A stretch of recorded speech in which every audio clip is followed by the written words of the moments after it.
Happy Monday, Mission family. You know, bad things happen, yeah? Sometimes maybe your adorable doggo is trying to destroy your living room, or people do things that make you upset. And that initial reaction, maybe you're angry or frustrated, or you're feeling shame or guilt or whatever it is, that reaction is not bad. That immediate thing that happens, even the Dalai Lama says that he gets mad at times. But what's most important is how you choose to respond. A lot of us, sometimes neutral things happen from family members or friends. Like we can pick up and use that thing to make ourselves upset, sometimes for an extended amount of time. I bet you right now you could think of something your partner did or a friend, like how they clean the dishes or not responding to your text. And we can pick that up and extend our suffering sometimes all day.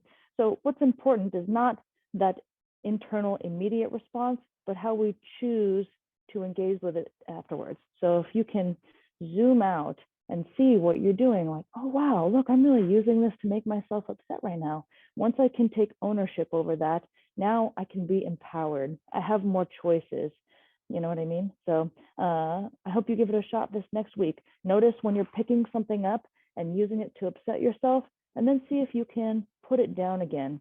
It doesn't make you bad if you pick it up. What's powerful is just knowing that you can put it down, that you can make a different choice and respond in a way that you like and respect.